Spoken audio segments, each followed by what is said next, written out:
전장 약강이라는 제목으로 하나님 말씀 같이 나누겠습니다. 본문에 보면 때는 안식일로 나와 있습니다. 요즘으로 얘기하면 지금 이 시간 우리 주일이라고 보면 되겠죠. 물론 안식일의 개념과 주일의 개념 의미상으로는 같지만은 그것을 지금 얘기하려는 것은 아니고, 어찌되었건 안식일 날에 예수님께서 회당에 들어가셨는데 거기에 손 마른 사람이 있었다. 그럼 손 마른 병이라는 것은 손이 자꾸 굳어져가는, 그래서 제 기능을 발휘할 수 없도록 만드는 그런 중병을 말하는 것이죠. 근데 그러한 예수님과 그 손 마른 병을 가진 사람과의 만남을 주시하면서 보는 사람들이 있었어요. 누굽니까? 바로 바리새인들이에요. 바리새인들이 어떤 사람이에요? 한마디로 얘기하면 정통 보수 유대주의자들이죠. 그러면서 누구보다도 자신들은 율법을 많이 알고 그리고 율법을 지키려고 노력하면서 있는 사람들이다. 스스로들 그렇게 얘기를 하는데, 그 바리새인들이 말하는 안식일날에 지켜야만 하는 그 율법이라는 것이 도대체 뭐냐? 하나님께서 그렇게 얘기하신 적도 없고 만들어 놓으신 규정도 없는데, 그 사람들이 안식일날에 지키는 그 율법이라는 게 뭐예요? 노동을 하면 안 된다는. 안식일은 무조건 거룩하게 지켜야 되기 때문에 노동을 하면 안 돼요. 그래서 일정 거리 이상을 움직여서도 안 되고, 또 특정한 음식을 만들어서 먹어도 안 되고, 그리고 어떠한 경우에 사람이 잘못해서 사고로 상해를 당하는 경우가 있다고 할지라도 경중을 따져서, 그러니까 이 사람이 죽을 것 같냐 안 죽을 것 같냐, 그런 경중을 따져서 구할 건지 말 건지, 그게 말도 안 되는 거죠. 근데 안식일 날에는 불필요한 노동을 삼가서, 그래서 안식일에 거룩함을 지켜야 된다라고 생각하는 잘못된 인식을 가지고 있었던 사람들이에요. 심지어 예를 들면 이런 것이죠. 요즘으로 해석을 하면 만약에 주일날에 교통사고가 났다는 거예요. 근데 이 사람이 교통사고를 당해서 중상을 입었으면 어느 정도는 옮길 수 있어요. 근데 만약 불행하게도 이 사람이 만약 사망을 하게 됐다. 그러면은 이미 끝난 거 아니냐? 그 사람을 지금 옮길 필요가 없다. 안식일이 끝날 때까지 그 시신을 수습하지 않고 안식일을 끝나야만 노동을 해서 그 사람을 옮기도록 해라. 이런, 누가 그런 법을 지어놨죠? 성경에 어디에 하나님께서 그렇게 하라고 하셨나요? 아무튼 그렇게 인간의 존엄성, 이런 것이 중요한 것이 아니고 법을 따지고 법대로 하는 게 거룩하다. 그것이 거룩하다라고 생각하는 사람들이죠. 인권이라는 것을 생각하지 않는 사람들이에요. 그러니까 그 사람들이 가지고 있는 기준이라고 한다 그러면, 이 손마른 병을 안식일날에 가지고 나타난 그 사람은 지금 당장 다급한 사람이 아니에요. 그러니까 그 사람을 고쳐줄 이유가 없는 거예요. 안식일날에. 근데 만약 예수님께서 그 사람을 다급하지 않은 사람을 고쳐준다라고 하면은 안식일의 율법을 어기는 것이 되는 것이죠. 그래서 그것을 빌미로 해서 법정에 세우겠다라고 하는 얄팍한 그런 마음을 그들이 가지고 있었던 것이죠. 근데 예수님께서 그들이 가지고 있는 그 마음을 다 꿰뚫어 보셨다고 했어요. 5절에 보면 그들의 마음이 완악함을 탄식하사 노하심으로 그들을 둘러보시고 그 사람에게 이르시되 내 손을 내밀라 하시니 내밀매 그 손이 회복되었다. 뭐라고요? 탄식하시며. 야, 어떻게 그러냐? 그게 누가 그렇게 얘기하더냐? 하나님의 마음이 그거더냐? 탄식하시며 노하셨다. 예수님께서는 평정심을 지키는 데 있어서 최고 아닙니까? 그런데 노하시는 경우가 별로 없었어요. 근데 그들의 그 마음을 보고 탄식하시고 노하셨다. 그리고 그들의 눈치를 보지 않고 그 병자에게 과감하게 손을 내밀라 하고 회복시켜 주시는 것이죠. 예수님께서 노하신 이유가 뭐였습니까? 4절에 이렇게 얘기합니다. 그들에게 이르시되 안식일에 선을 행하는 것과 악을 행하는 것, 생명을 구하는 것과 죽이는 것, 어느 것이 옳으냐 하시니 그들이 잠잠했다. 이렇게 말합니다. 너희가 말하는 너희의 입술에서 나오는 그 법이라는 것이 중요한 것이 아니고 선을 행하는 것과 악을 행하는 것, 단순한 논리 아니냐. 무엇이 옳으냐. 안식일이라는 그 프레임 굴레에 묶여가지고 사람을 살리는 것과 죽이는 것, 어느 것이 옳으냐. 그것이 그렇게 어려운 판단이냐. 당연히 선을 행하고 사람을 살리는 일이 당연히 더 중요하죠. 그런데 그 간단한 판단 능력마저도 잃어버리고 사는 그 사람들이 답답한 거예요. 그것이 그렇게 어렵더냐. 그것이 답답한 거예요. 그래서 노하셨다라는 것이죠. 단순하게 말하면은 생각이 다른 거예요. 보는 눈이 다른 거예요. 구체적인 예를 들면 바리새인들은 예수님께서 어떤 기적을 보이실까, 사람을 어떻게 살리실까, 그거에 관심이 없는 거예요. 어떻게 하면 죽일까, 예수를 어떻게 하면 죽일까, 거기에만 관심이 있었던 것이죠. 그러니까 좋은 것을 보여줘도, 기적을 보여줘도 그것이 보여지지가 않는 것이에요. 그 사람들의 나쁜 것만 보이는 것이죠. 누군가의 나쁜 것이 보이면 그 다음부터는 좋은 것이 보이지 않아요. 한 사람의 모습 가운데에 만약 10가지의 모습이 있다. 근데 나쁜 것 한 가지가 내 눈앞을 가리면 좋은 것 9가지가 된다고 할지라도 그것을 볼 수가 없는 것이. 바리새인들의 눈앞에 그 필터가 꿰어있는 거예요. 예수님께서 보여주시는 기적이라는 것, 은혜라는 것, 구원이라는 것이 그들에게 관심이 없는 대상이 되는 것이죠. 반면 바리새인들의 그 치명적인 것, 안 좋은 것만 보고 예수님의 단점만 찾으려고 했던 그 모습과는 달리 예수님은 어떤 시선을 가지고 사람들을 보셨습니까? 사람의 단점보다는 강점을 보시고 또 약점보다는 또 강점을 보시려고 하는 그런 것을 예수님께서 늘 우리에게 보여주셨던 것이죠. 예수님 주변에 있었던 사람들이 단점이 없었던 게 아니에요. 약점도 없었던 게 아니죠. 그럼에도 불구하고 그 뒤에 있는 장점을 보려고 하시는 것이고 약점보다 강점을 보셨기 때문에 제자로 불러주신 것이에요. 삭개오라는 사람은 우리가 잘 알지 않습니까? 얼마나 단점이 많은 사람이에요. 세금을 걷어들이는 세리였었어요. 그 당시에 로마 정부로부터 세금을 걷어들이라는 그런 명령을 받고 사람들에게 돈을 걷어들이는데 필요 이상으로 더 많은 돈을 걷어들여서 착복을 해서 사람들로부터 온갖 미움을 받는 인간으로 생각지도 않는 사람들이 세리였는데 그 가운데서도 이 삭개오라는 사람이 세리장 아니었습니까? 세리장. 그러니까 사람들의 미움을 한 몸으로 받고 있는 거예요. 그리고 사람들이 그 사람을 기피하고 욕하고. 맞아요. 그것이 바로 삭개오라는 사람이에요. 아니라고 말할 수 없죠. 만약 예수님도 똑같이 봤다면 그냥 지나갔을 것이에요.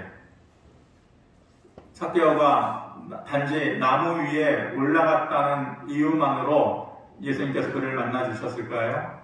저는 그렇게 보지 않아요. 모든 사람들이 삭개오를 보는 눈이 똑같았어요. 나쁜 놈, 욕심꾸러기, 인간 같지 못한 놈, 상대해서는 안 될 사람, 그리고 평생 가까이 하면 안 되는 사람. 이렇게 못 박아놓고 그렇게 생각했는데 그 삭개오를 보는 예수님의 마음과 시선은 조금 달랐던 거예요. 그것만 봤으면 지나갔겠죠. 그런데 삭개오의 그 모습을 보면서 예수님의 눈에는 그 뒤의 모습이 보인 거예요. 사람들이 자기를 싫어해요. 그리고 자기는 사람들과 동떨어져서 살아가야 되고 늘 외롭게 살아가야 하는, 마음은 그렇지 않은데 가까이 가고 싶은데 사람들이 자기를 멀리, 그래서 늘 마음의 부담과 상처가 있어요. 자기가 가지고 있는 돈이라는 것이 큰 힘이 되지 못한다는 것을 알고 있어요. 그래서 나중에 그것을 다 돌려주잖아요. 사람이요, 돈에 욕심이 있는 사람이라면요, 절대로 그 손을 펴지 못합니다. 그런데 삭개오는 그런 사람이 아니었다라는 거예요. 내가 이 돈을 위해서, 이것만을 위해서 사는 사람이 아닌데, 사람들이 나를 왜 이렇게 싫어하고, 나를 왜 이렇게 미워하고, 어쩔 수 없이 세리장으로 살아가야 되는 그 인생의 아픔이 그에게 있었다는 것이에요. 예수님에게 그 외로움이 보였던 것이죠. 그러면서 어떻게든지 그 상황을 벗어나고 싶은 간절함이 보였던 것이에요. 그런 의지, 어떻게든지 이 상황을 돌려보고 싶은, 다르게 살아보고 싶은 그러한 의지가 그에게 있다는 것을 예수님께서 보신 것이죠. 그래서 뭐라고 얘기하셔요? 삭개오야, 내려가라.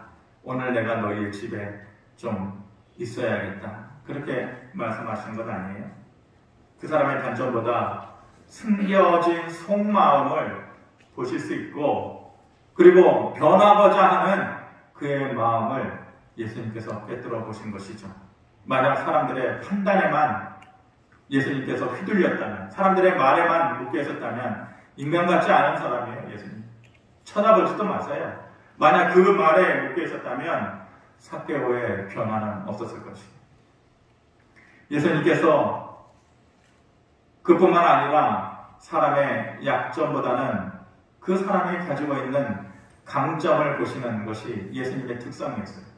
사람마다 약점이 다 있죠. 근데 그것만 보인다면, 그 사람의 약점만 보인다면 가까이 하고 싶지가 않아요. 그런데 그 사람의 가지고 있는 강점이 있다는 것이 보이면은 서로에게 유익한 존재가 된다는 것을 그때서야 비로소 깨닫게 되는 것이에요. 베드로가 그 대표적으로 좋은 예 아닙니까? 베드로는 많은 단점을, 약점을 가지고 있었던 사람이죠. 성격이 불같은 사람, 다혈질적이다 이렇게 말을 했고, 그리고 못 배운 사람이에요. 성격이 급하고, 상황이 불리해지면 언제라도 그 현장을 떠나고 예수님을 배신할 수 있는 그런 겁쟁이 있었죠. 그런데 그런 사람, 다혈질적이고 급하고 성격이 그렇게 모나고 그런 사람이 제대로 마음 고쳐먹으면은 오히려 확실하게, 더욱더 확실하게 복음을 전하는 전도자가 될 수 있을 것이다. 그 장점을, 그것을, 약점을 강점으로 예수님께서 보신 것이죠.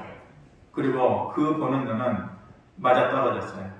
베드로가 회심을 하여서 복음을 전했을 때 수천 명씩, 아무도 그렇게 하지 못했어요.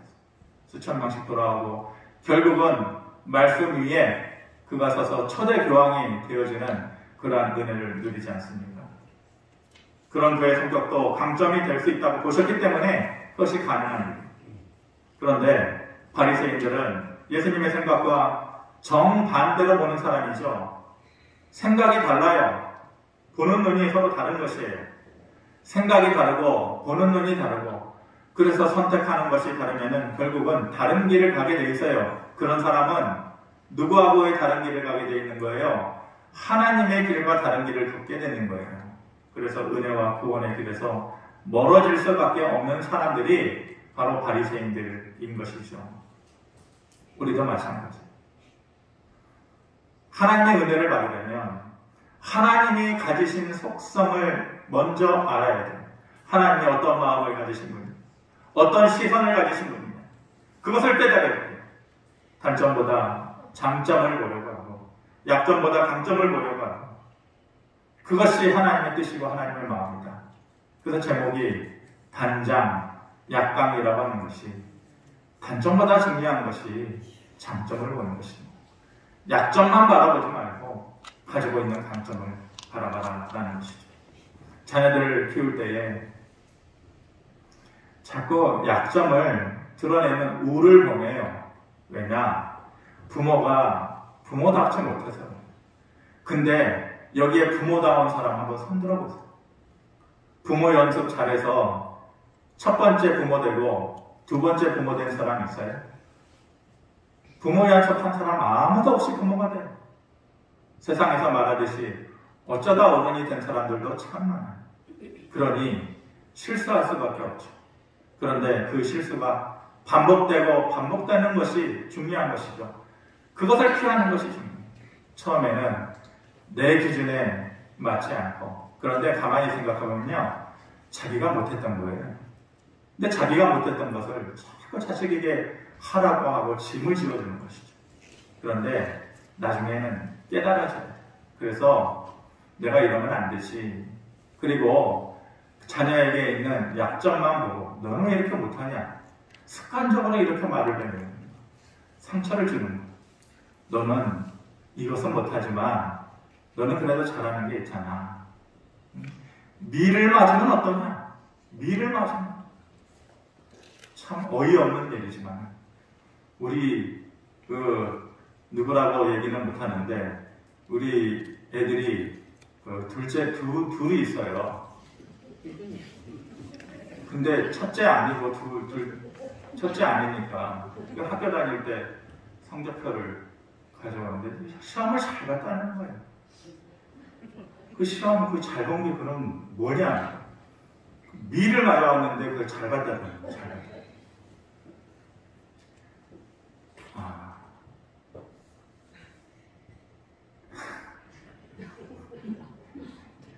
더는 얘기 안 하겠습니다.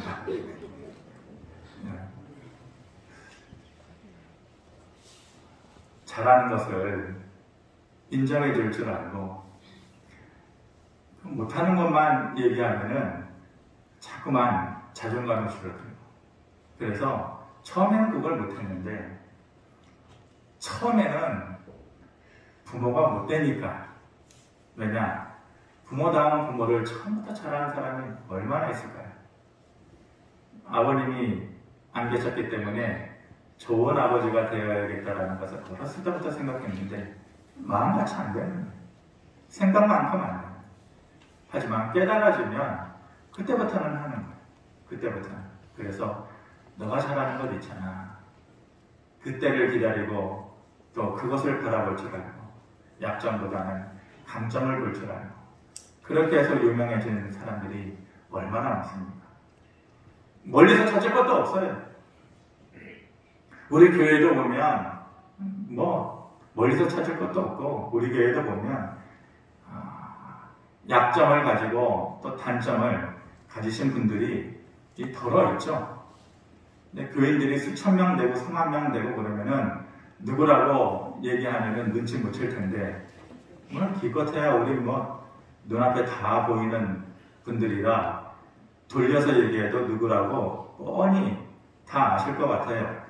본인이 이 자리에 있으니까 좀 민망하긴 한데, 목소리 큰 사람이 있어요. 목소리 크고 또 말도 세고. 제가 처음에 교회에 이제 청명받아서 왔을 때에 노예의 목사님들, 노예에 가거나 그럴 때 제 기억으로는 한 3년, 4년 정도는 다른 목사님하고 교제를 거의 안 했던 것 같아요. 나와라 만나자 그래도 제가 거의 그렇게 하지는 않았었어요. 그런데 그때는 몰랐어요. 그런데 나중에 이제 조금씩 안면이 트고 또 얘기를 나누다 보니까 그분들이 이제 하는 얘기가, 그 교회에 좀 성격 급하고 목소리 큰 분이 있는데, 누구라고는 우리 교인들 모르시죠? 네. 목소리 큰 분이 있는데, 그거 힘들지 않아요, 목사님? 그러는 거예요. 근데 처음에는 제가 이제 그분들과 관계도 안 하고 그러니까 그런 말을 목끝까지 하고 싶어도 참으셨겠죠. 근데 이제 나중에 되니까, 목사님 좀 그것 때문에 좀 힘들지 않아요? 그래서 제가 그래요. 이거 유튜브로 설교가 다 방송이 되니까 숨길 수도 없고 그분들이 제가 했던 얘기를 바꿀 수도 없는 것이니까. 그러면 그분들한테 네 맞아요. 좀 힘들지 않아요. 예 맞아요. 그래요. 그런데 곧바로 제가 얘기하죠. 그런데 그분은 말이 통해요. 말이 통하고, 그리고 그분은 눈물도 있어요. 그래서 괜찮아요. 그래요. 근데 처음에는 이해를 못해요.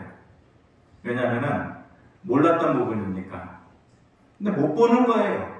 그거를. 어떤 사람들은 볼 마음이 없는 사람도 있겠죠. 그러니까 안 보이는 거예요. 제가 그러죠. 말이 통해요. 여러분, 말이 안 통하는 사람하고 얘기를 하는 것이 얼마나 괴로운 일입니까? 그런데 말이 통하고 눈물이 있어서 괜찮아요. 제가 그렇게 얘기해요. 아무리 찾으려고 해도 인간적으로 좋은 점이 안 보이는 사람들도 있을 수 있죠. 그런 경우에는 할 수 없어요. 그렇지만 찾아서 좋은 점이 눈에 들어오면 그것을 봐줘야 돼요. 그것을 볼 수 있는 눈을 열어야 돼요. 서로가 그렇게 살아야 돼요.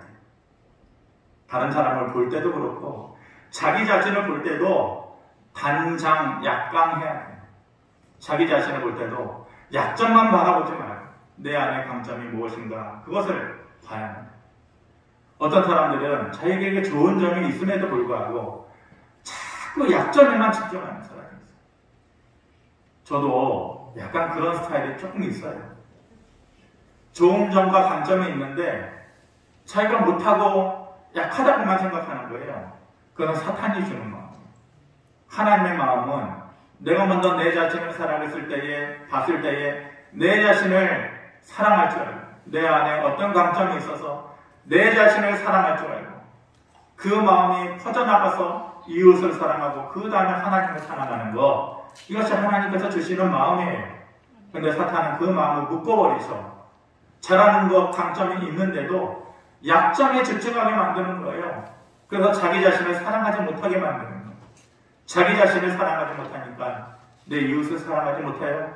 더 나아가서 하나님이 어떤 분이라는 것에 마음이 접근하지 못하는 거예요. 사탄이 주는 거예요. 마케팅 신화, 우리나라에 처음 마케팅이라는 말이 어색할 때에 마케팅 신화의 전설적인 분이 계시는데 조서환 마케팅 그룹 회장님이라는 분이 계셔요.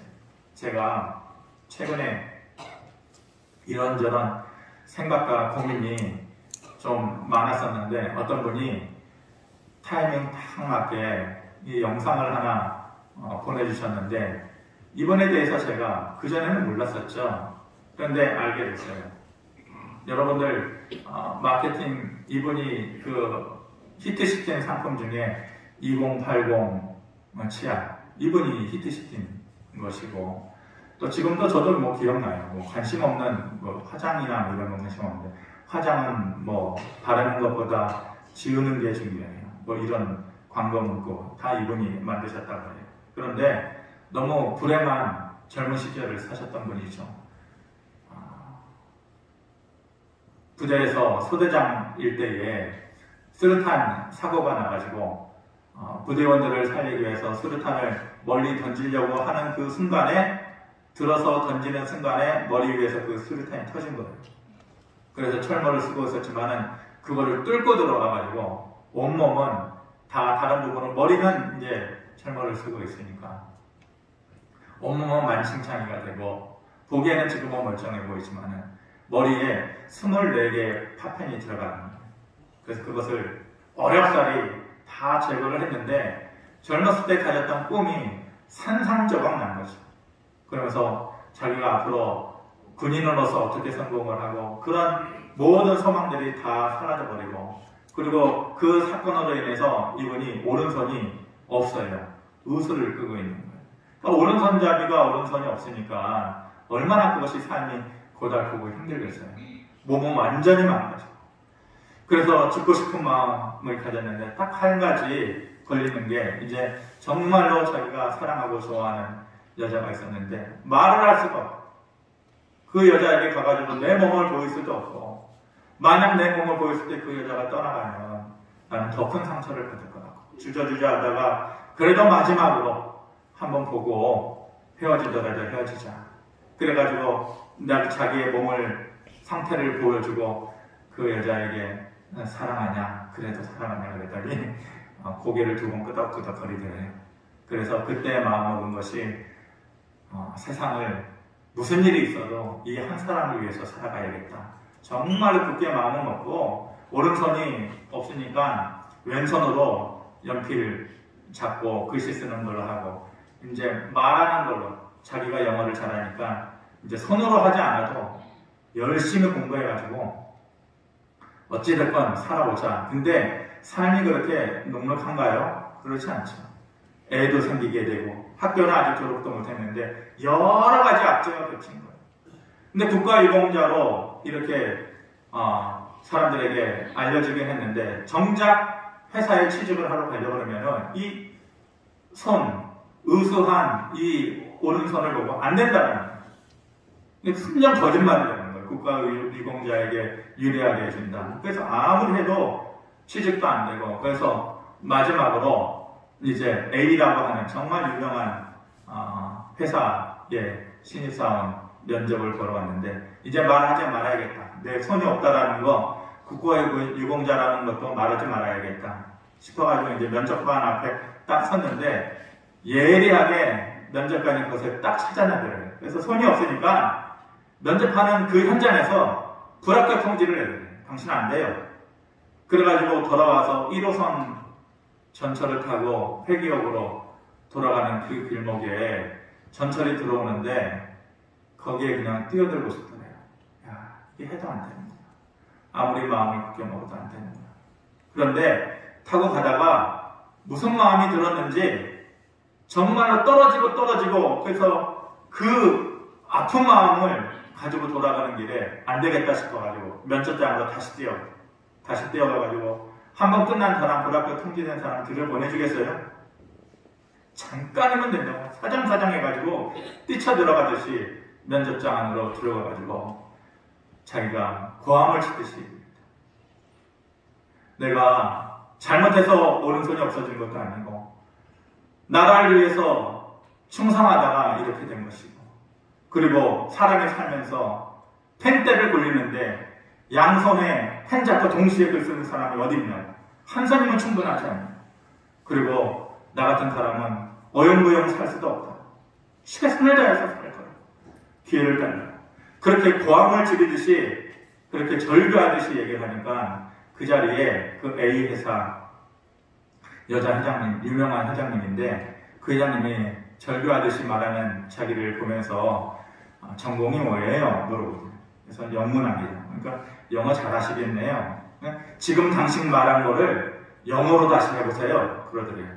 그런데 자기가 말은 했긴 했는데 그것을 영어로 하라고 그러니까 멍하더래요. 갑자기 아무 생각이 안 났대요. 근데 저는 요 사람의 요 상황, 요 기분, 요거를 저는 너무 잘 알아요.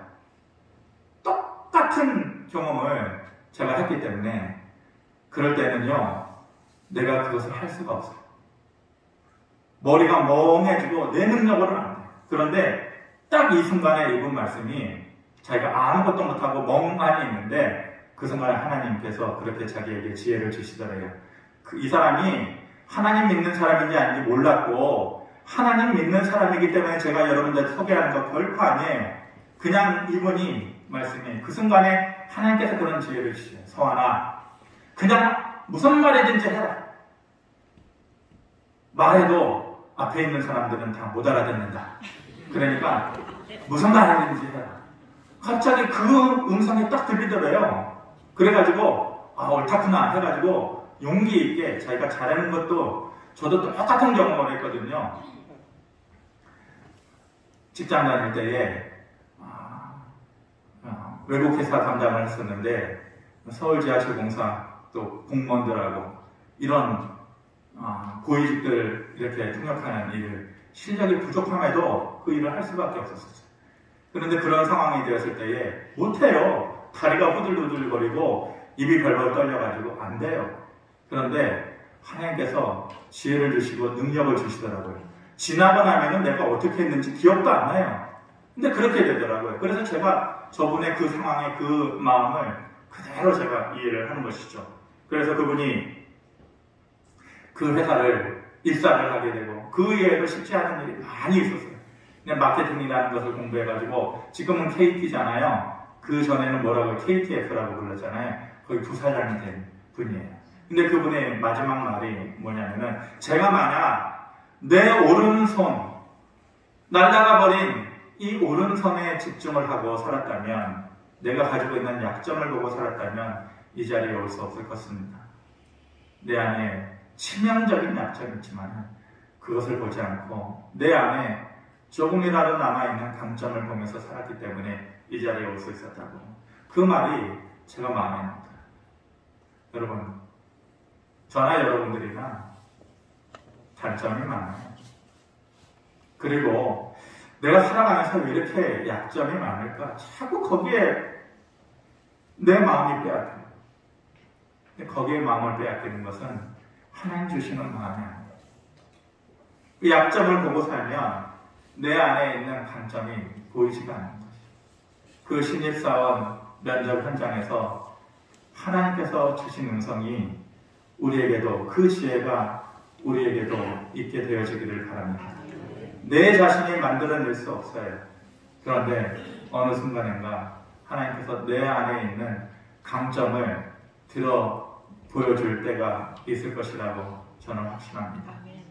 하나님께서 우리 자신을 보실 때에도 약점보다는 강점을 보신 분이고 단점보다는 장점을 보신 분이라는 것을 우리가 믿고, 내가 내 자신을 볼 때도 다른 사람을 볼 때도 그런 시선을 가지고 살아갈 수 있게 되기를 바랍니다. 돌아보면 내가 그때 어떻게 했지?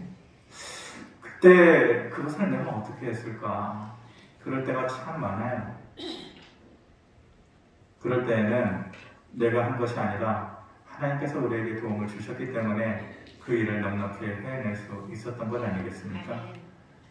우리 안에 있는 약점은 내려놓고 그것을 강하게 하시는 하나님의 능력의 손을 다시 한번 붙잡을 수 있는 저와 여러분들이 되기를 바랍니다. 고마우신 아버지 하나님, 예수님께서 사람들을 보셨던 그 마음, 그 시선을 우리도 가지기를 바랍니다.